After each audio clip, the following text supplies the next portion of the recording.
Bismillahirrahmanirrahim. Assalamualaikum warahmatullahi wabarakatuh. Waalaikumsalam. Innal hamdalillah nahmaduhu wa nasta'inuhu wa nastaghfiruh wa na'udzu billahi min syururi anfusina wa min sayyiati a'malina. May yahdihillahu fala mudilla lahu wa may yudlilhu fala hadiyalah. Asyhadu an la ilaha illallah wa asyhadu anna Muhammadan abduhu wa rasuluh. Allahumma shalli wa sallim wa barik ala Muhammad wa ala alihi wa ashabihi ajma'in. Amma ba'd. Yang saya hormati atau kami hormati pimpinan cabang Muhammadiyah Pule beserta para pengurusnya, kemudian pimpinan ranting serta teman-teman pemuda. Aisyah juga hadir gitu. Juga Nasihatul Aisyah serta takmir di masjid nama musola. Masjid Al-Furqan sami. Al-Furqan yang dirahmati oleh Allah Subhanahu wa taala. Puji syukur alhamdulillah pada pagi hari ini Allah izinkan kita untuk hadir di sini dalam keadaan sehat walafiat. Sehat setuju Bapak Ibu? Sehat setuju Bapak Ibu? Sehat alhamdulillah. Ekonomi sehat? Alhamdulillah. Wong aku kita kok jenengan kok malah guyu gitu. Sehat. Wong ditakoki ekonomi sehat kok gak guyu jenengan. Yang penting sehat badan. Kata Rasulullah kan, man asbaha minkum mu'afan fi jasadihi wa aminan fi sirbihi wa indahu qutun fi yaumi. Ada 3 nikmat yang paling utama yang berkaitan dengan kehidupan kita. Yang pertama, sehat badannya. Tiang niku kalau punya ekonomi mapan tapi kalau badannya tidak sehat, bisa menikmati tidak? Tidak bisa nikmati. Punya uang banyak tapi hanya bisa makan nasi jagung, bisa dinikmati tidak akhirnya? Tidak bisa. Bahkan duwe bojo wayu tapi lek loro bisa dinikmati tidak? Tidak bisa dinikmati. Mek disawang, dililang-liling. Karena tidak sehat. Sehat fisik yang pertama itu nikmat yang sangat luar biasa. Bahkan Anda kalau tidak sehat fisiknya bisa rawuh nambah tentang pengajian ngeten iki. Tidak bisa rawuh. Ibadah kalau tidak sehat fisiknya bisa maksimal tidak ibadahnya. Tidak usah sakit yang berat-berat, sakit gigi saja kalau kita sholat bisa konsentrasi tidak sholatnya. Apa mana lah imamnya dowo, iya tidak? Wes kudu jotos imamnya, wes loro untu imam kok dawa ram. Makanya sehat yang pertama. Kemudian yang kedua aman. Lingkungan kita aman. Kita punya harta, kalau lingkungannya tidak aman itu pun juga tidak bisa menikmati. Contoh teman-teman kita yang ada di Suriah, yang ada di Palestina, mereka sebenarnya kaya, akan tetapi tidak ada keamanan. Akhirnya tidak bisa menikmati. Makanya bersyukur panjenengan pagi ini bisa sehat, bisa aman. Yang ketiga, wa indahu qutun fi yaumi. Ada bahan makanan yang bisa dimakan fi yaumi, pada hari ini. Tak lihat tadi ketika absen setelah itu bawa nasi bungkus masing-masing. Itu kenikmatan yang luar biasa. Tapi jarang kita kemudian bersyukur. Kadang-kala banyak di antara kita ini, Bu, bahagia harus punya nikmat yang muluk-muluk, ya enggak? Kudu duwe Alphard sik, kudu duwe Fortuner sik, kudu duwe Innova dulu baru kemudian bahagia. Padahal penting mana? Sesuap nasi dengan Fortuner. Sesuap nasi. Anda enggak punya Fortuner, enggak punya Innova, enggak punya Avanza kok kurang gitu saja. Anda nggak punya Fortuner, nggak punya Innova, nggak punya Alphard, bertahun-tahun itu bisa hidup nggak? Bisa hidup. Tapi kalau seandainya nggak makan 5 hari 6 hari, mati no boten? Berarti penting mana makan sama kendaraan-kendaraan yang ada di rumah itu? Penting makan. Tapi betapa seringnya kita itu loh, makan nasi sesuap 2 suap, nggak ada rasa bahagia dan bersyukurnya sama sekali. Benar? Tapi lek untuk duwe mobil anyar, punya harta yang banyak, baru kemudian seneng. Padahal yang paling penting yaitu sehat, aman, kita bisa Makan. Alhamdulillah pagi ini ketiganya ngelumpuk di pengajian ini. Anda pagi ini sehat, Anda pagi ini aman, plus masing-masing orang bawa nasi bungkus. Mengkilek muluk Bu, saya sarankan Pak jenengan sekali puluhan mesem. Sekali puluhan lagi mesem lah. Lagi terus akhirnya garwane jenengan batin ibu bojoku baru mulai pengajian kok malah edan kan. Mesem dhewe makan. Tapi itu sebagai bentuk kita bersyukur atas nikmat yang paling penting tadi. Makanya Rasul mengatakan faka'ana mahizat lahu dunya.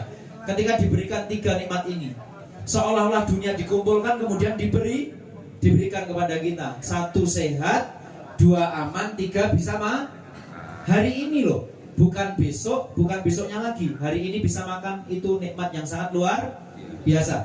Oke, alhamdulillah pagi ini saya diberikan kesempatan di sini untuk berbagi ilmu dengan panjenengan. Meskipun saya yakin ilmu kami kalau dibandingkan dengan yang tadi nyambut ngisi mukadimah tadi dan kemudian pengajian iftitah tadi, saya yakin ilmu saya jauh di bawah dari yang ngisi-ngisi tadi. Tapi bagaimanapun sedikit yang kita miliki semoga bermanfaat untuk panjenengan semuanya. Amin ya rabbal alamin. Saya sajane ya rotok batin. Wong pengajian kok ngundang polisi.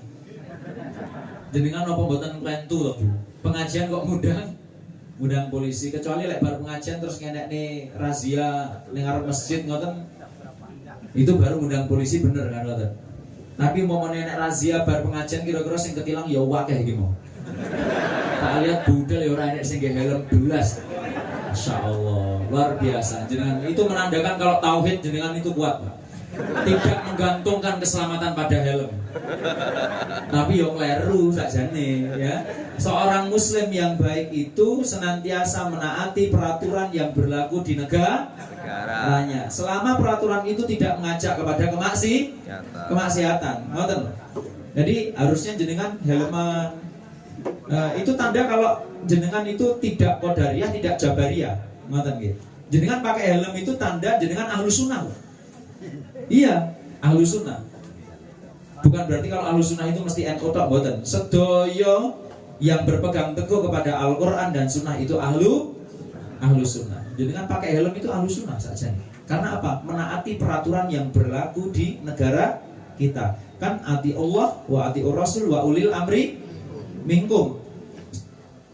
Peraturan lalu lintas itu termasuk peraturan ulil amri. Selama peraturan itu tidak ngajak ke maksiat, sebenarnya kita diperintahkan untuk taat. Mungkin malih jenengan lek pengawasan duka teng pundi, saya sarankan pakai biar orang itu tahu, Masya Allah, jamaah Muhammadiyah ternyata ya tertib lalu lintas. Jamaah Muhammadiyah itu ternyata patuh kepada peraturan. Ora enek sing mek kudungan tok, enek sing gawe kopiah tok. Ngono kadang iki diararui yo nganggo Pak. Saged bales. Pak Det, memang helm itu tidak bisa menjaga keselamatan, tapi bisa menghindarkan kita dari godaan setan yang terkutuk. Lha kan palasan sing enek-enek ngoten. Ya Allah. Bapak Ibu-ibu yang dirahmati oleh Allah Subhanahu wa taala, saya pertama-tama ini mukadimah dulu, mengapresiasi luar biasa. Ini saya baru menemukan PCM di Trenggalek yang aktif Ahad pagi itu 2. Ahad pagi PCM ya. 1 Durenan kemarin, kemudian 2 Pule. Yang lain kayaknya belum. Yang Ahad pagi tingkat PCM. Bendungan, saya kan dinas saya di Bendungan. Itu udah ada Ahad pagi PCM Bendungan. Di kota bahkan Ahad pagi PCM belum ada. Padahal kota. Gandusari saya belum menemukan. Kemudian Pogalan juga sama. Makanya luar biasa, Pule sudah mempelopori pengajian Ahad pagi. Kalau di Kediri Pak, karena saya aslinya kan Kediri, Pare. Saya kalau pulang ke Pare, ke Kediri, cari Ahad pagi PCM itu pating derajat. Sampai bingung di HP nekani sing ndi. Di sana itu kalau selain Ahad pagi yang minggu pertama, semua PCM itu bikin Ahad pagi. Nanti di awal bulan karena Ahad pagi PDM itu ada, semuanya libur melumpuk di PDM. Jadi tiada Ahad tanpa Ahad pagi di sana di Kediri. Ngoten. Saya harap nanti insya Allah PCM Pule bisa setiap minggu ada kegiatan Ahad pagi. Tapi catatannya kalau PDM akad pagi kita ngumpul di PDM seperti itu. Dan saya juga mengapresiasi yang pertama, yang kedua yakni pengajiannya di masjid. Ini luar biasa sekali. Karena masjid ini Pak, itu pusat bertumbuhnya peradaban. Masjid itu pusat dakwah. Dulu di era Rasul, pusat dakwah itu di mana? Di masjid. Ketika mau berdakwah apa yang pertama kali dibangun? Masjid.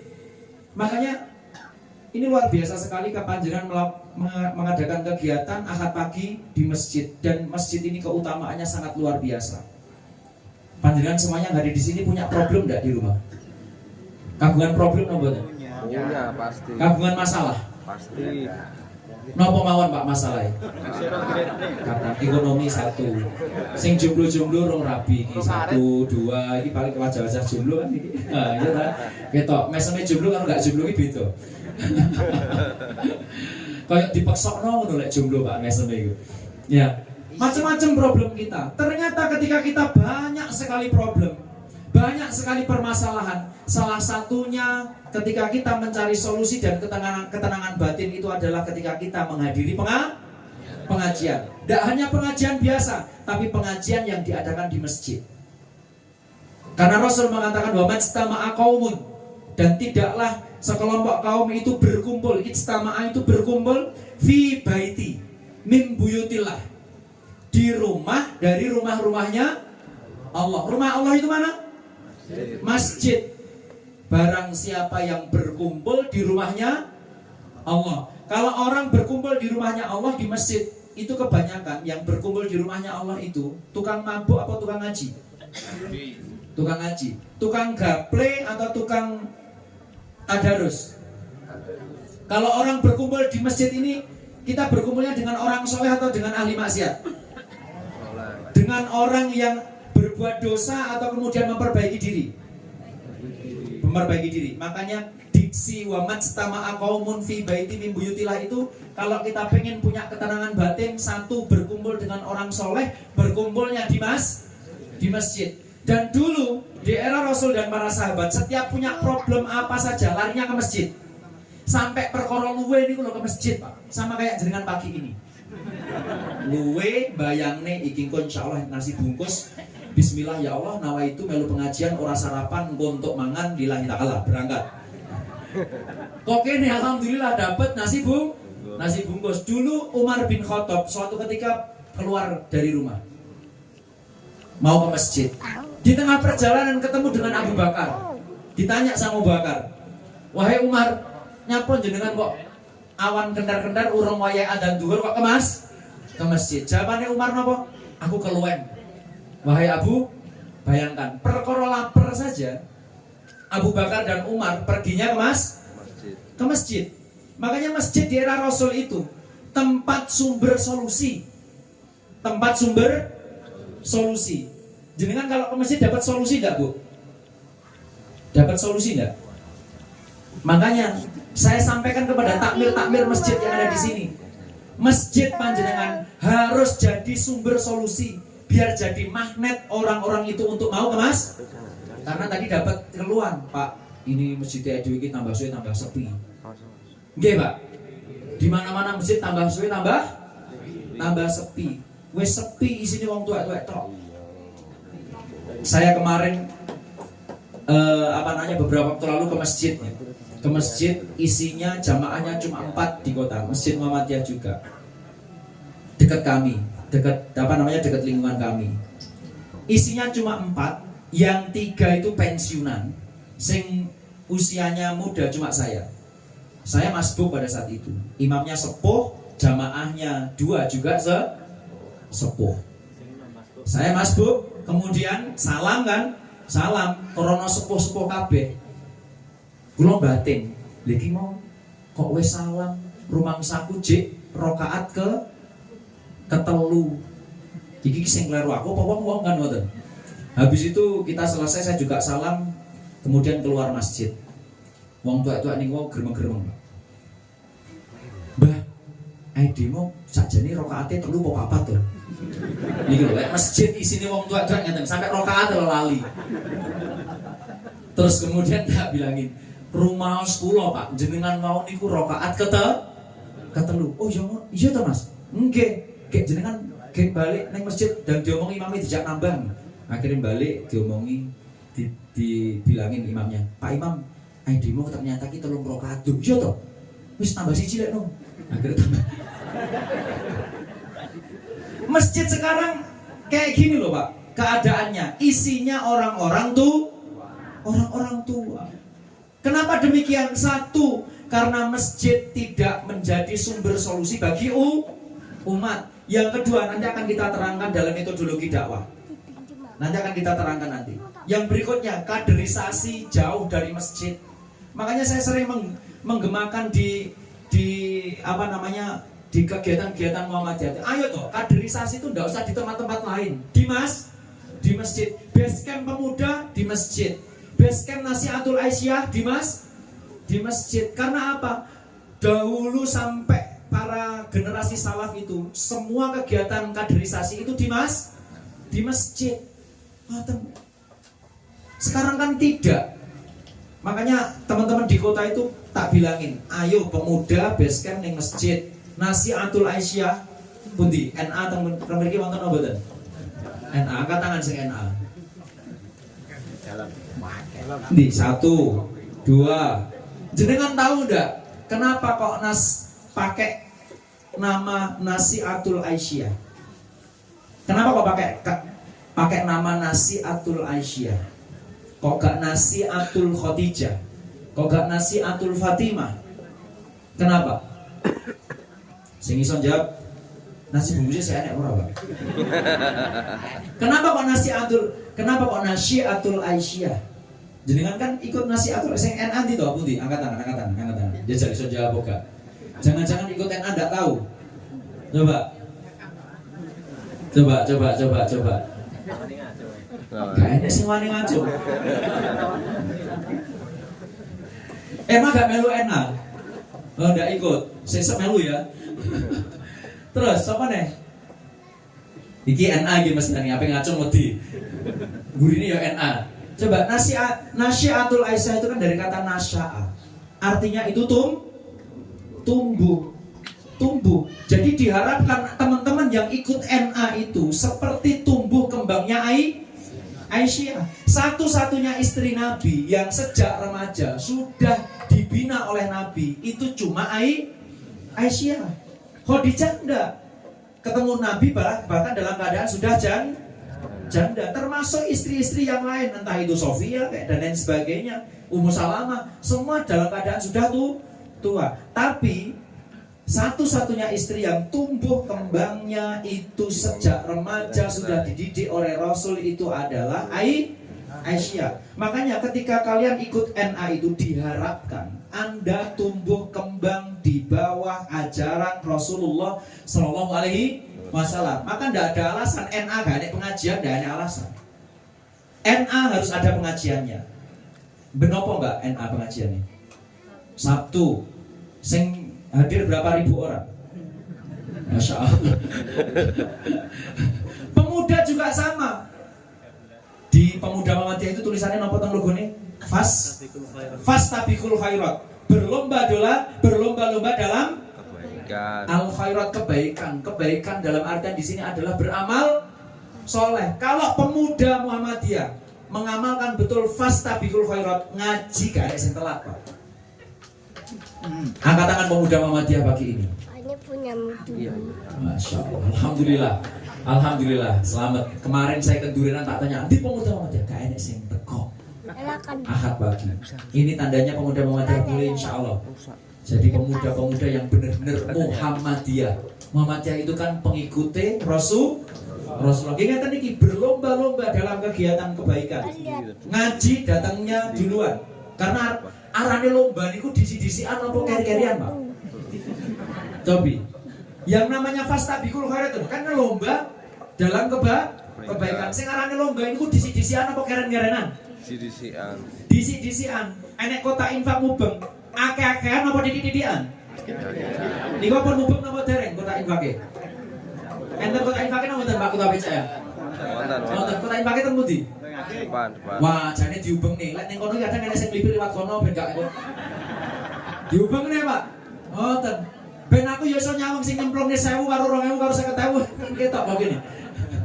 Yang namanya lomba itu akeh-akehan, disik-disikan, api-apian. Nggih. Balik lagi, wa majtama'a qaumun fi baiti min buyutillah. Kemudian yatluna kitaballah. Jadi setelah berkumpul dengan orang soleh di masjid, yang ketiga yatluna.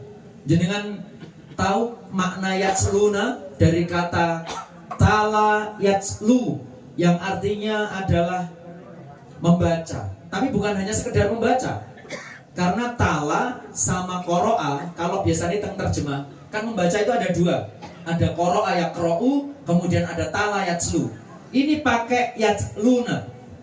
Kalau tala yatslu itu membaca sambil difahami maknanya. Kalau qoro'a itu sekedar membaca, tapi kemudian tidak khusus untuk Al-Quran. Karena tala yatslu tilawah itu untuk Al-Quran. Napa enten tilawah Quran? Tilawah majalah ada enggak? Enggak ada. Makanya di sini Rasul pakai kata yatluna kitaballah. Membaca dengan benar, difahami maknanya, kemudian diamalkan isinya. Itu yatluna. Kalau pengen problem-problem hidup kita itu diselesaikan oleh Allah, satu berkumpul dengan orang soleh, yang kedua memakmurkan masjid, yang ketiga yatsluna kitaballah, maca Quran angen-angen sak mangane. Padha kaya isu iki mau. Dicepaki nasi bungkus mboten. Difahami maknanya, baca yang benar, tajwidnya sesuai, makhrajnya benar, sifatul hurufnya benar. Ini juga penting. Imam-imam di masjid-masjid kita, ayo diperbaiki bacaannya, dibaguskan. Kalau perlu diindahkan. Imam-imam yang sampun sepuh-sepuh kasih kesempatan yang muda-muda yang bacaannya bagus. Nggih. Napa? Mboten enten. Ada. Mungkin karena belum dikasih kesempatan, dicari, pasti ada. Karena apa? Imam yang bagus bacaannya, yang indah bacaannya, itu juga menentukan daya tarik untuk masjid. Saestu nih. Kebanyakan orang tarawih itu biasanya cari enak ning kono, imamnya penak. Gini apa? Cepet. Game boten juga masjid kami itu, saya kalau ngimami terkadang paling tidak ya 8 rakaat itu biasanya selesai ya hampir 45 menit lah terkadang itu. Itu kalau akhir-akhir loh ya, akhir-akhir. Kalau awal-awal ya deg-deg nih soalnya narik jamaah dulu. Tapi paling penting bacaannya bener, indah. Syukur-syukur lah imami ngerti apa yang dibaca. Setelah ini pengajian itu kan ada macam-macam, Pak. Prof Yunahar Ilyas, yang besok ya, almarhum Prof Yunahar Ilyas itu mengatakan pengajian itu ada 3 macam. Pengajian umum, pengajian khusus, pengajian kaderisasi. Nyata niki umum. Setelah umum, jenengan geret ke pengajian khusus. RJ itu pengajian khusus. Tahsin pengajian khusus. Maka program berikutnya dari PCM bikin pengajian-pengajian khusus. Sing masjid-masjid imame akeh sing bacaane pating bletotan, tekak nih trainer atau kemudian kori-kori supaya mereka mempunyai bacaan yang standar. Kalau bacaan imam itu enak, Pak, makmum itu yo insya Allah nyaman, gini apa tuh? Bacaan imam. Kalau udah enak itu, wah, makmum gak khusyuk, wis gak penak dowo. Iki paling anyele. Aku wis emosi pokoke enek imam wis gak penak duwa tuwek pisan bae. Wis barane gak khusyuk tenan saestu, ya. Coba nanti. Coba bayangkan seandainya imam itu enak nggih. Saya kasih contoh. Alhamdulillahi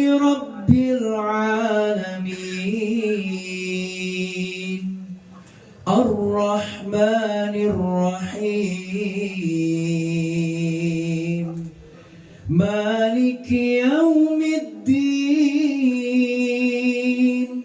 Iyyaka na'budu wa iyyaka nasta'in. Ihdinas siratal mustaqim. Siratal ladzina an'amta 'alaihim ghairil maghdubi 'alaihim waladdallin.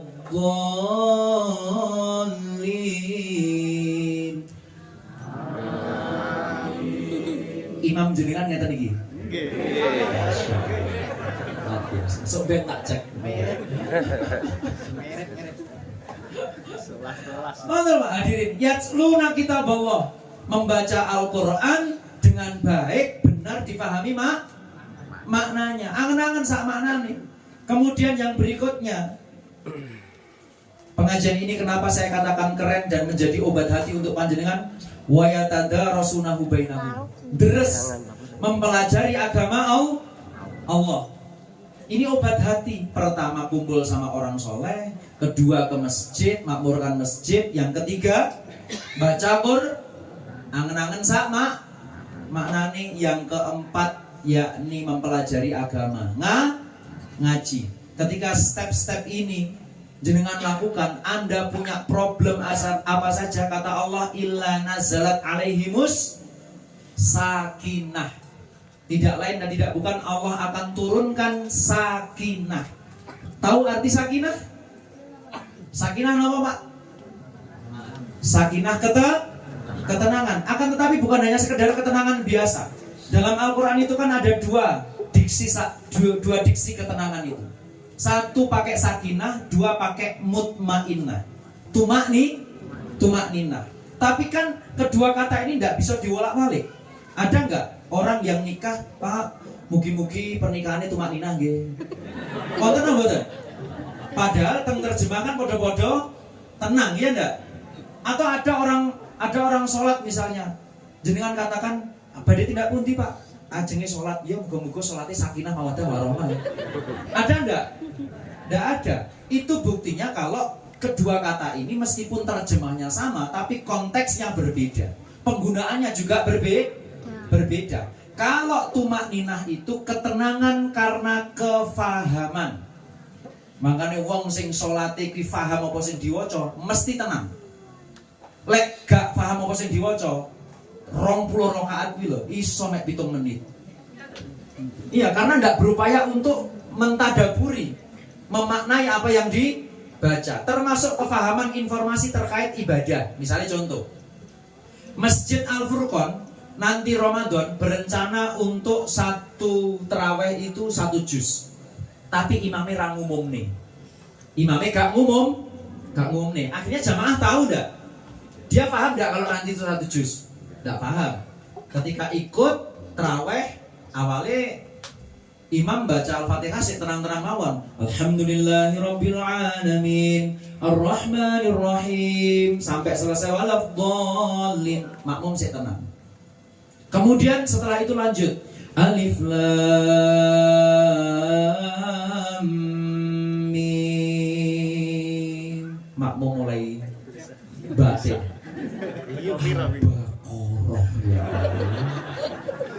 awalnya saya husnudzon, awalnya masih husnudzon. Oh mungkin imam mau baca Al-Baqarah hanya setengah halaman. Lah kok tiba lanjut sampai wa idz qala rabbuka lil malaikati inni ja'ilun fil ardi khalifah. Lah kok halaman ketelu gini Imam Medan. Akhirnya makmum resah enggak? Resah. Jadi tenang enggak salatnya? Malah batin sesuk nek gak rene aku titen ngono. Pindah masjid aku sesuk. Soalnya ndak dikasih pemahaman. Tumakninah itu tenang karena kefahaman. Sama kayak orang mau meninggal. Ayatuhan nafsul mutmainnah. Orang itu kalau meninggal itu kan ditunjukkan nanti dia bakal menghadapi alam kubur yang enak atau enggak. Ditunjukkan nanti biar potensi masuk surga atau neraka. Orang yang beramal soleh selama dalam kehidupannya, meninggalnya tumak nina, dalam keadaan tenang karena dia diberikan pemahaman, pengetahuan oleh Allah. Oh, nanti hidupku di akhirat insya Allah surga. Kan alam kubur, alam barzah itu kan emperane akhirat istilahnya. Kalau di alam kubur itu aman, nggak dapat siksa, insya Allah surga. Kalau sakinah itu ketenangan karena menemukan solusi. Bisa dibedakan? Kalau tumakninah itu tenang karena paham, kalau sakinah tenang karena menemukan solusi. Makanya orang ngaji tenang karena dengan ngaji dia menemukan solusi. Ning om di rumah tukaran karo bojone, bertengkar sama istrinya. Di sini ada yang pagi ini datang dalam keadaan tadi di rumah bertengkar sama istrinya. Betul, pemainnya ya orang aku balik. Jenengan pernah bertengkar sama istri, Pak? Pernah dimarahi sama istri? Pernah. Kok gak ngaku tuh jenengan ki wedimen ya, Pak? Ya Allah. Anda pernah bertengkar sama istri? Kan kita sebagai suami istri dalam rumah tangga mesti pernah bertengkar. Itu kan karena apa? Karena kita tidak menemukan solusi dari problematika rumah tangga. Termasuk solusi ketika menghadapi sikap seorang istri. Istri juga sama, ketika tidak menemukan solusi dalam rangka menghadapi sikap seorang suami, mesti tidak menemukan ketenangan. Kan laisat dzakarokal unsa, ini ambil contoh ya. Laki-laki sama perempuan itu berbeda. Saya sering mengatakan kayak gitu. Perempuan, Pak, itu makhluk luar biasa. Panjenengan dituntut untuk memahami apa yang ada dalam pikirannya tanpa harus dia katakan. Itu perempuan. Keren mboten perempuan. Jadi mereka tanpa mengungkapkan kita harus paham. Oh, jangan adik dukun. Sering kan perempuan kayak gitu, moro-moro ngambek, meneng karo masak, nesu to, Dik? Ora. Padahal mau mangkal ning atine. Ya enggak? Perempuan itu kalau jenengan tanya enggak mau mengungkapkan, baru kalau ditanya 3 kali nesu to, Dik? Ora. Karo mau masak. Baru kalau kemudian tenang ditanya baru ngaku. Perempuan itu keren. Dia dituntut memahami sesuatu yang tidak diungkapkan oleh dia. Masya Allah. Makanya tadi bojo ki belajar buku sini dia. Karena seneng perempuan itu kayak gitu. Seneng pakai kode-kode kalau lagi marah. Laki-laki sama perempuan beda. Kalau kita tidak memahami bagaimana menyikapi sikap laki-laki, perempuan tidak memahami bagaimana cara menyikapi perilaku istrinya, tidak akan pernah mendapatkan yang namanya sakinah. Jenengan ngaji kayak gini, datang di pengajian, di rumah ada problem apapun, insya Allah sakinah. Karena menemukan solusi. Panjenengan kalau pengen hatinya diberikan ketenangan oleh Allah, ayo satu, nama Pak tahu? Berkumpul dengan orang soleh. Karena kalau berkumpul dengan orang yang tidak soleh, jenengan lagi banyak problem, malah dikompori. Nggih, leres? Saya kasih contoh. Aisyah sama Fatimah. Fatimah sama Ali bin Abi Thalib. Ali bin Abi Thalib itu sinten? Menantunya Rasulullah. Istrinya siapa? Fatimah. Ini kan orang yang terbaik. Gini apa? Fatimah sama Ali itu kan menantu sama anaknya Rasul. Menikah itu loh juga pernah terjadi percekcokan. Apa maneh awake dhewe. Tapi coba lihat apa yang dilakukan oleh Ali pada saat itu. Suatu ketika Rasul datang ke rumahnya Fatimah. Duk, endi mantuku? Nah, penting gini ya. Seorang bapak atau ibu kalau sudah punya menantu itu juga diperintahkan untuk sesekali ngingok anake karo mantune. Ora kok njaluk duit tapi ya. Di sini ngingok mantune, ngingok anak itu dalam rangka satu, biasanya Rasul itu kalau mendatangi Fatimah sama Ali biasanya itu untuk ajak-ajak ke masjid. Ngoten, Pak. Suatu ketika Ali sama Fatimah itu manten anyar itu sing gugah salat subuh itu juga Rasul. Jadi kan ngoten, Pak. Pas duwe mantu ngoten nggih jenengan gugah. Biasanya kan kawanan nek manten anyar nggih. Suatu ketika Fatimah sama Ali ini bertengkar, didatangi sama Rasul, "Nduk, neng di mantuku." Kemudian Fatimah mengatakan, "Saya tadi berdebat sengit ya Rasul, wahai bapakku dengan suamiku Ali bin Abi Thalib." Kemudian lantas kemana dia? tadi setelah berdebat denganku dia keluar. Akhirnya dicari sama Rasulullah. Dan ini loh penting. Seorang mertua yang baik, orang tua yang baik, kalau anaknya lagi bertengkar, malah jadi kompor. Betapa banyak orang tua itu ya, kalau anaknya bertengkar dengan menantunya, tapi orang malah mendamaikan, tapi malah ngompo. Enten sing modern niku. Kata. Saya ingatkan, orang tua kalau anaknya bertengkar dengan suaminya atau dengan istrinya, ojo dadi kompor. Banyak perceraian-perceraian itu karena apa? Wong tuane atau mertuanya ikut campur dadi kompor. Rasul mboten, dateng cuma tanya, "Ning ndi mantuku?" Mboten. Kula tukaran wae bapakku, dan kemudian Ali tadi keluar rumah. Mboten kok ngompori Rasulullah. Ora kok. Alah iki mantu gak Jawa. Apa enake dipegatne apa piye? Mboten kok ngoten. Seketika Rasul langsung pergi keluar rumah mencari ning ndi mantu iki. Digoleki ning alun-alun ra ketemu. Oleh Rasul dicari ke Pasar Pon, ndak ketemu lagi. Digoleki ning kafe veteran 44 juga ndak ketemu. Ketemunya di mana? Ternyata ketemunya Ali dalam keadaan di masjid berbaring. Di masjid berbaring. Dan ini pelajaran buat bapak-bapak. Kalau lagi bertengkar dengan istri, ya, tinggalen lek ra betah. Soale wong wedok niku Bu, Pak nggih, lek kadung ngeten, jenengan bales ngeten ora bar-bar. Mending dirungokne ae sampai waleh lek ade gak kuat tinggal ngali. Tapi ninggal ngali teng pundi? Ali tahu. Teng Mas, mboten teng warung kopi. Lek ning warung kopi pedhok kancane malah dikompori jenengan alah pegatno ya Mas. Irokno ae bojomu wong wis tambah suwe tambah lemu. Ngentek-ngenteki beras. Kalau sing nom-nom sik akeh. Ngoten. Ini solusi Pak. Makanya kita contoh Rasul dan para sahabat. Kalau lagi banyak problem, ya satu berkumpulnya dengan orang soleh, ke masjid, baca Quran, ikut pengajian.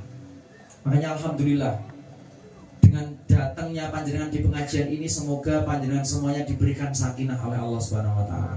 Amin. Kemudian tidak cuma sakinah, wa ghasyiyatuhumur rahmah. Semoga dosa-dosa panjenengan diampuni oleh Allah Subhanahu wa taala. Amin ya rabbal alamin. Kemudian yang ketiga, dengan datang di pengajian ini, wa dzakarahumullahu fi man indah. Selain wa hafathumul malaikat menaungi, dan yang terakhir jenengan dibangga-banggane Allah di depan para malaikat-malaikat. Kalau malaikat-malaikat duluan, jamaah Muhammadiyah Pule saiki ngumpul ning Masjid Al-Fur ngaji, membahas agamaku, membahas Al-Qur'an, dibangga-banggakan.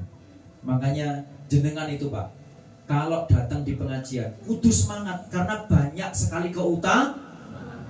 Tapi sayangnya kadang dhewe iki datang on time niku cuma dalam satu perkara. Napa niku? Pembagian BLT. Tak titeni kegiatan masyarakat yang paling on time niku pembagian BLT. Pengajian telat, jamaah lho sepi. Nggih mboten? Mulai sekarang ayo datang ke masjid, kegiatan agama, ngaji, sholat jamaah on time. Karena keutamaannya besar. Mboten? Hadirin rahmati Allah Subhanahu wa taala.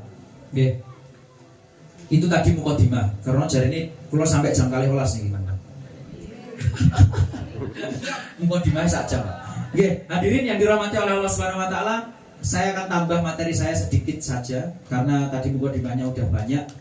Kula rada dawa mboten ora nggih, Bu nggih. Mboten ora apa. Jenengan ketika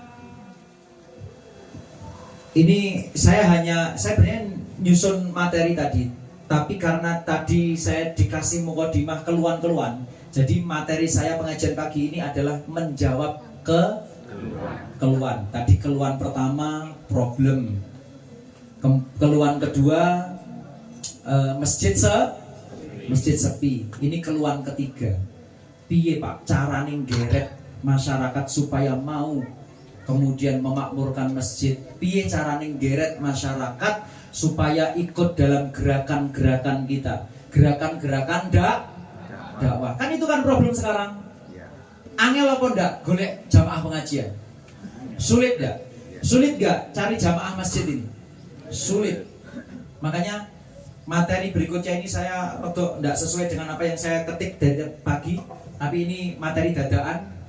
Bagaimana metodologi dakwah yang baik dan benar serta efektif. Saya pikir ini penting dan sesuai dengan konteks pule saat ini. Karena betapa seringnya kita ini kesulitan untuk mendakwai cah nom-noman. Pengajian di sini wong tuwek tok. Nggih napa mboten? Coba angkat tangan di sini yang 20 tahunan. Angkat tangan. Yang 20 tahunan angkat tangan. 1 2. Bu, jenengan nyebut, Bu. Tahun berapa tahun? Bang, sing 20 tahunan sing wis pindho anak loro ngono iki. Ben pindho, Mas. Pundi sing 20 tahunan? 9 kali 2. Mbah, mboten usah ngacung, Mbah. Saya pengen tahu berapa persen yang 20 tahunan. Ada di sini yang 20%? 20% sampai 20%? Mboten? Enggak ada. Ini tandanya kita kesulitan untuk ngajak anak-anak muda. Makanya ini problem, saya kasih solusi. Oke. Hadirin dirahmati Allah Subhanahu wa taala, saya akan menyampaikan sebuah hadis singkat tapi maknanya luar biasa. Makanya jenengan harus belajar bahasa Arab juga, Bu. Pak nggih. Karena apa? Ternyata kalimat-kalimat Rasul itu singkat, padat, maknanya luas. Bintu rai dhewe kakean ngomong raine isine dhewe ngoten niku. Tapi kalau Rasul singkat, padat, jelas. Suatu ketika Rasul ini manggil Mu'ad bin Jabal. Sinten? Mu'ad bin Jabal. Mu'ad bin Jabal itu anak muda. Anak muda tapi wis ahli fikih, hafal Al-Quran. Mu'ad bin Jabal. Apa yang dikatakan Rasul kepada Mu'ad bin Jabal? Ya Mu'ad, innaka sata'ti qauman ahlal kitab. Wahai Mu'ad, sesungguhnya engkau sata'ti akan mendatangi ahli kitab. Fa idza ji'tahum, maka apabila kamu nanti sudah datang ke mereka, fada'uhum ila ayyashhadu an la ilaha illallah wa anna muhammadar rasulullah. Kalau kamu sudah datang ke mereka, ajak mereka untuk syahadat.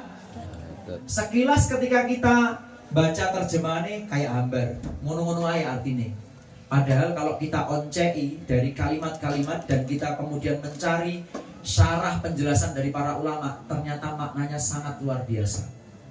Pertama, hadirin, kita simak ketika Rasul tadi memerintahkan Mu'ad. Ya Mu'ad, 1, dakwah kudu melibatkan anak muda. Cari anak muda yang terbaik. Bentuk anak muda yang terbaik. Karena dakwah tanpa melibatkan anak muda, dakwah Anda tidak akan pernah kekinian. Gak akan pernah kekinian. Kalah efektif dengan dakwahnya orang-orang pembenci Islam di luar. Coba bayangkan, sekarang kalau jenengan buka media sosial, yang isi itu rata-rata, yang viral itu rata-rata, itu bukan dari postingan-postingan para pegiat dakwah. Betul? Betul. Postingan-postingan maksiat. Nah, yang bisa dakwah di media sosial itu anak muda atau anak tua? Anak tua. Anak muda. Makanya yang pertama, ajak anak muda. Ajak anak muda. Karena anak muda itu, Pak, nggih, saya kasih tahu, anak muda itu diberikan kelebihan oleh Allah. Diberikan kelebihan oleh Allah. Kelebihan fisik yang pertama. Kemudian yang kedua, dia mengerti medan dakwah yang kontekstual pada zamannya. Ngoten. Mangane pengajian ngene iki lek isine wong tua ya ngene iki syutinge nggih HP ngene iki. Ngono anek nike, Pak. Dadi pamane sing ning kono guyu. Ya sing ngerekam sing guyu ning kono. Ini kan pengajian isinya sesepuh libatkan anak muda, kemudian anak muda itu dikasih kesempatan didorong, kasih tanggung jawab, tur dibiayai. Ojo mek dikongkon. Kadang kala wong tua iki mek nuntut cah nom tapi gak gelem biayai kon golek dhewe, golek dana dhewe. Ayo, di sini anak pemuda-pemuda Muhammadiyah, NA, pengen bikin kegiatan apa yang tua-tua itu, ayo diuruni yuk cah nom-noman. Bikin pengajian diuruni. Biar yang muda-muda itu semangat. Karena memang yang ngerti medan dakwah itu anak-anak muda dan fisik mereka lebih kuat. Pengajian lek no tuwek-tuwekan nggih ngeten niki senden ning ngono. Ngono senden senam pisan. Selonjor silo. Mergo wis rematik encok asam radio lho sing senden niku lho. Tak amati selonjor silo neh. Nek wis ping 10 mobil lho ki. Ini pengajian kalau tua-tua seperti ini selonjor silo. Mau nenek sing wis murem ket mau. Dadi liyane pengajian doa sebelum majelis dhek wis amin. Mengeningkan cipta langsung duduk ngene. Ya Allah, ya. Ajak anak muda. Makanya tadi Rasul ngajaknya siapa? Mu'ad. Kemudian perhatikan kalimat berikutnya, ya Mu'ad, innaka sesungguhnya engkau satati kauman ahlul kitab. Satati kauman ahlul kitab. Kamu akan mendatangi ahli kitab. Apa yang bisa kita ambil pelajaran? Satu, dakwah itu perlu direncanakan. Kemudian perencanaan itu disesuaikan dengan objek dakwahnya atau mad'unya. Makanya Rasul tadi mengatakan kepada Mu'ad, Mu'ad, engko sing mbok tekani kuwi ahli. Supaya apa? Mu'ad tahu dia nanti ceramah kepada siapa. Kalau kita tahu siapa yang kita ceramai, siapa yang kita dakwai, kontennya, isi ceramah iso disesuaikan. Tapi kalau tidak dikenali dulu, tidak direncanakan dulu, terkadang dakwah itu tidak sesuai konteksnya. Misal contoh, bikin pengajian anak-anak isinya cah SD SMP, judul pengajiannya bekal kematian. Kira-kira cah cilik seneng apa enggak? Enggak. Malah seneng buyar kabeh. Gitu betul? Iya. Matan hadirin. Jadi harus disesuaikan. Makanya kami di kota itu juga bikin pengajian ya sesuai konteksnya. Ngoten. Ada pengajian para sesepuh, ngoten. Engko tema-temane ya bekal kematian, kiat-kiat husnul khotimah. Menghadapi pertanyaan kubur. Pengajian sing isine usianya 70 tahun, 60 tahun, ngoten niku, Pak. Kalau yang muda-muda ya beda. Kayak kemarin hilang tanpa bilang. Ya. Aku sing ngancani kowe sing rabi. Ini judul-judul pengajian. Kenapa kok bodoh bengok-bengok? Aku yang menemani, kamu yang menikahi. Itu judul-judul anak-anak muda itu senengannya kayak ngoten iki kok, Pak. Makanya kami kalau bikin pengajian anak-anak muda itu judulnya, cara penyajiannya itu ya kontekstual sesuai anak muda. Kemarin kita bikin pengajian judulnya hilang tanpa bilang. Ya judul kemasannya saja yang kemudian cara penyampaiannya juga disesuaikan. Dalek pengajiannya cah nom-nom jenengan nggih bosone wong nyondro ngono kae. Ora paham. Pasrah manten. Iya pasrah manten ngoten niku. Cah nom-nom ndak paham. Judul pun itu penting loh, Pak. Penting, ngoten lho.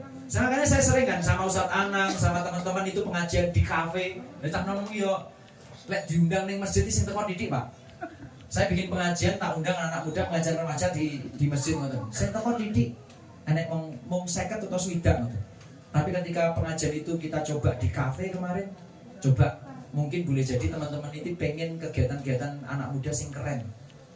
Karena sasaran kita itu anak muda yang belum hijrah, anak muda yang belum ini pun juga beda loh. Anak muda sing wis ngaji sama anak muda yang belum ngaji, ini juga beda cara penyajiannya. Anak-anak muda sing rung ngaji, sing pacaran-pacaran kita kumpulkan di kafe, yang datang Pak sampai 120-150 orang. Sampai kentaan infak kayak dulu. Mereka kan gratis kopi. Gratis kopi di kafe, kafenya Veteran 44. Jadi kan besok kalau Masjid Al Hilal ngantru itu sebelum balik desa Ngantru itu kanan jalan, di situ kita sering bikin pengajian di situ. Ya anak muda diundang, judulnya yang disesuaikan dengan konteks anak muda. Kita harus mengenali betul, mengenali betul ini kalau anak-anak gitu ya. Ya cari pemateri-pemateri yang bisa bahasa anak-anak kan. Cara penyampaian itu kan macam-macam dalam Al-Quran. Ada qaulan karima. Qaulan karima itu bahasa-bahasa yang mengagumkan. Ketika objek dakwah kita itu orang-orang tua. Wong tua kan seneng lek pengajian iki dibombong, diregani, kemudian dimulyakno. Ngoten niku. Ada qaulan baligho. Bagaimana kita menyampaikan sesuatu itu bisa nyampe karena sesuai konteks cara penyampaiannya. Kalau pengajian anak-anak ada loh, pemuda Watu Limo, dia itu guru di Malang, ternyata terkenal di Kediri, Pak. Sesekali jenengan undang itu. Ada anak muda, pemuda kalau tidak salah dari pemuda aslinya Watu Limo, tapi dia pemuda di Malang, pemuda Muhammadiyah Malang. Dia itu spesialis pengajian anak-anak. Dan saya pun kesulitan loh, Pak, pengajian anak-anak itu. Saya kalau ngaji itu paling ampun kalau ngisi cah-cah SD. Angel ternyata gambaran guyu cah SD. Guru yang paling angel itu guru SD saya itu. Makanya itu harus sesuai. Jadi yang kedua tadi kan ajak anak muda, rencanakan dakwah, kemudian kenali objek dakwah. Jenengan dakwah di depan mahasiswa-mahasiswa tentu beda dengan dakwah di depan orang-orang pedesaan.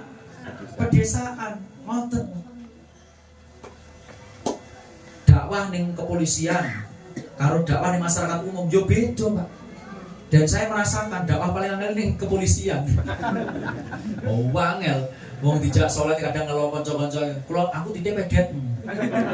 Kanca-kanca polisi luar biasa sekali. Ya Allah, hadirin. Ya. Jadi kenali objek dakwah. Mata nggih. Saya harapkan nanti di sini juga ada pengajian remaja, pengajian anak-anak di masjid, ya. Kalau yang pengen ngadakan di tempat-tempat lain, ya sesuai konteksnya. Kalau sasaran itu anak muda yang belum hijrah, gurung ngaji, coba di tempat-tempat sing seru, ngoten.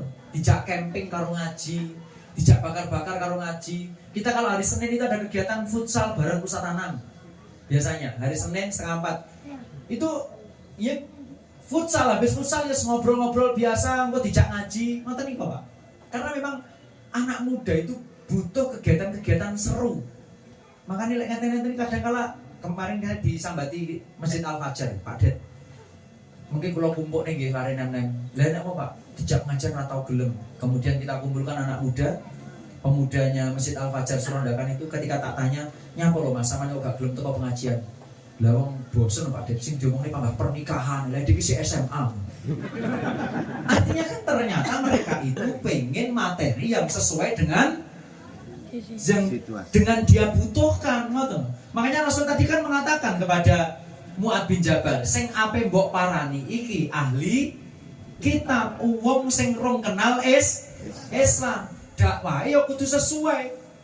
Kita datang di komunitas wong sing rong kenal Islam, temanya langsung bid'ah dalam sholat.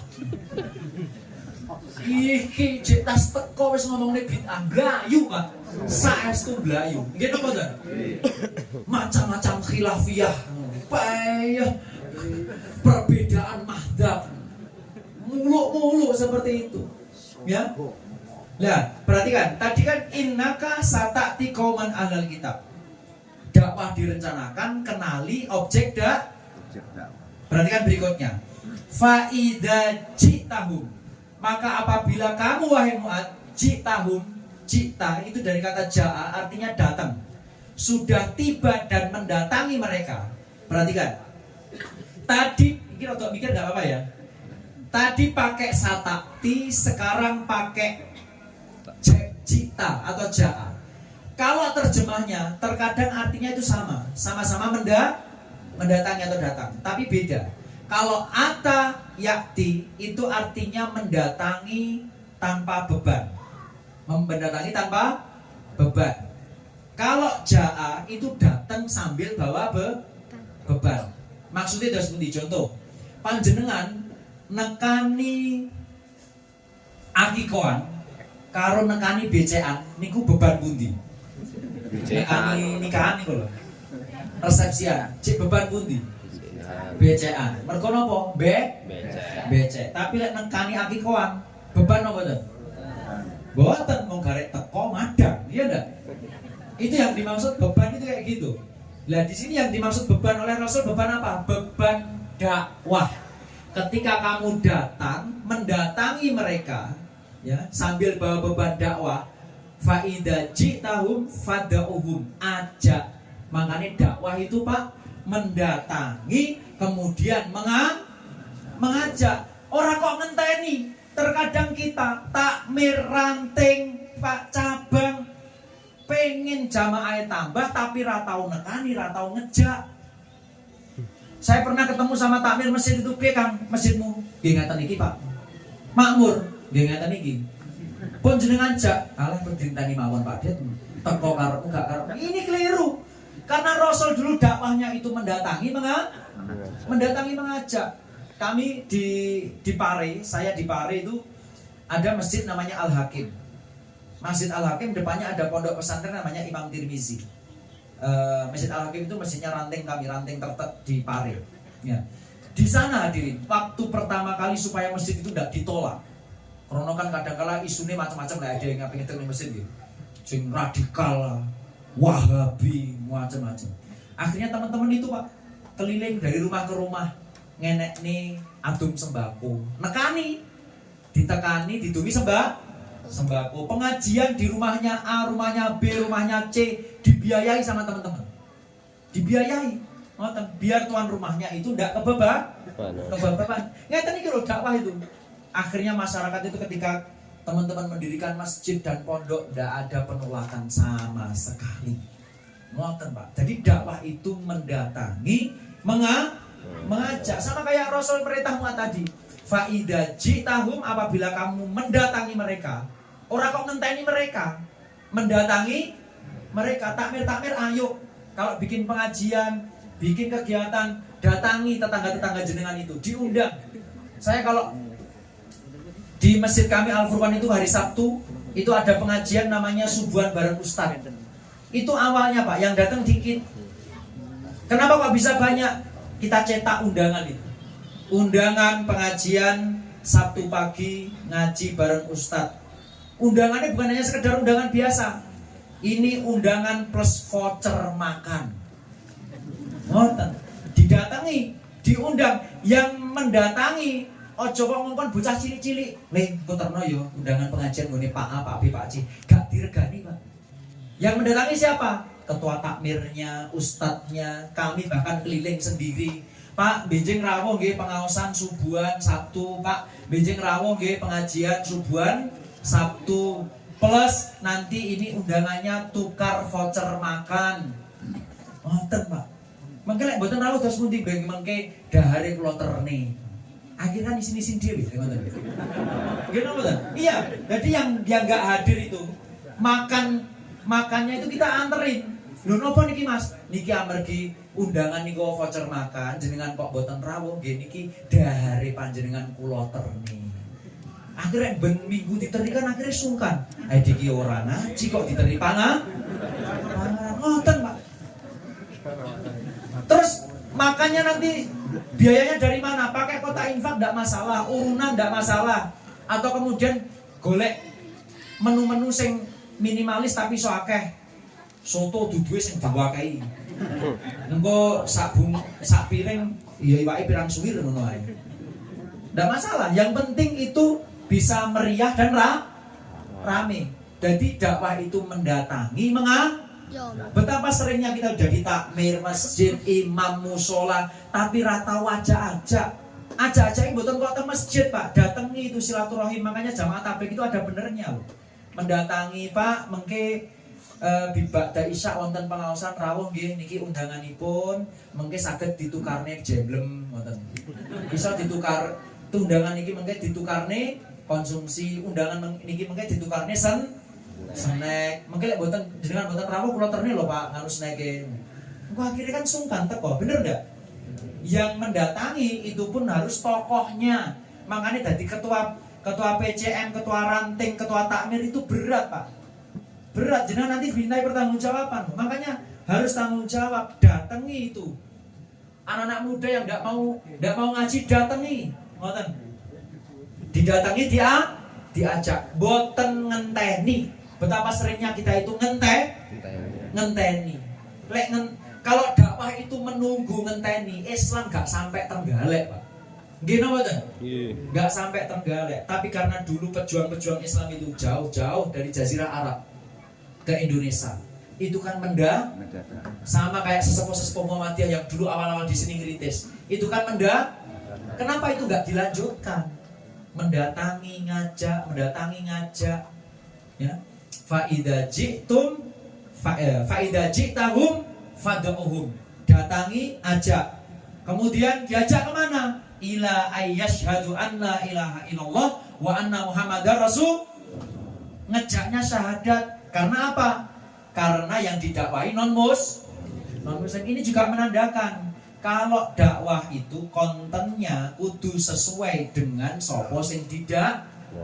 Kalau non-muslim belum kenal Islam yo diajak untuk ketauhid, ngoten. Kalau sudah Islam, sudah ngaji lama, yo diajak agak upgrade lagi ben ibadahnya bener, ngoten. Kalau anak-anak muda biasanya kan materinya senengannya tentang percintaan, bekal-bekal kalau mau menghadapi pernikahan. Kalau sesepuh ya tadi bekal-bekal husnul khotimah. Ngoten iki kalau Pak, kudu sesuai, ngoten. Jangan sampai kebalik-balik. Apalagi campuran ngeten iki. Terkadang kan ngeten ya sing ciri-ciri ini ya orang gatek nih, tapi ya enggak masalah. Diajak enggak masalah. Yang penting mereka mau hadir dulu. Ini kalau pengajian umum nggih. Kalau pengajian khusus harus sesuai. Nggih. Hadirin yang dirahmati oleh Allah Subhanahu wa taala, dari apa yang saya sampaikan tadi, ya. Cara metodologi dakwah. 1, libatkan anak muda yang berkualitas. Yang kedua, rencanakan. Yang ketiga, kenali sapa sing didakwahi. Misalnya sekitar kene iki profesinya apa? Bertani. Yo sesekali nggih pengajian ora kok mengaji perkara agama. Cara bertani sing bener ditekokne ahli pertanian. Tekane kene. Cara nanam kambil sing cepet. Cara piye apa biasanya nih kene iki? Peternakan yang cepet lemu tapi makani didik. Keren banget Pak, ibu-ibu loh makannya didik kan lemu ibu ya. Itu perlu diteliti loh, bagaimana ibu-ibu itu makan dikit kok bisa gemuk itu loh. Siapa tahu bisa diterapkan di peternak. Perlu ada penelitian. Ibu-ibu kan ngoten lama sampai makanku didik panggah lemu. Aku kadang mikir perlu diteliti. Kenapa mereka itu makan dikit kok bisa gemuk? Ibu-ibu kan ngoten nggih Bu nggih. Nggih Bu. Dahar niku lho kedik, panggah lemu. Itu kan keren. Sopo ngerti kok iso diterapne ning sapi, ning wedhus. Cukup ngekei ramban titik terus lemu kan keren banget ya. Titik bolak-balik. Kenapa? Titik bolak-balik. Disesuaikan ya. Itu tadi, kenali objek dakwah. Kemudian dakwah itu datangi lalu diajak. Kemudian ngajaknya pun sesuai dengan kebutuhan. Kalau ngajaknya nggak sesuai kebutuhan, nggak efektif Pak. Kami cerita nih, ini rotok di paus nggak apa-apa, dengan paus. Oke, jadi datangi, ajak, ngajaknya pun kudu sesuai kebutuhan. Ngoten yang bisa kami sampaikan. Kemudian yang paling terakhir ini, ayo dimakmurkan masjidnya. Oke, jadikan masjid ini pusat pergerakan. Jadikan masjid-masjid jenengan itu pusat kaderisasi. Didata lagi masjid-masjidnya. Kemudian adakan pengajian kegiatan iki mubeng ae dari masjid ke masjid.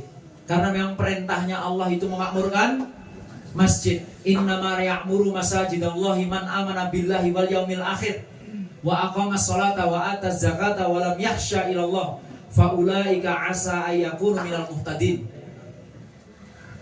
Sesungguhnya hanyalah orang-orang yang memakmurkan masjid itu orang-orang yang ciri nih wong iman itu Pak, makmur nih masjid. Ayo yang terakhir, masjid-masjid kita masjid-masjid jenengan ya, meskipun masjid itu wa annal masajidan lillah, tapi ketika itu pengoperasionalannya di bawah perserikatan jenengan harus ngopeni, ya, harus ngopeni.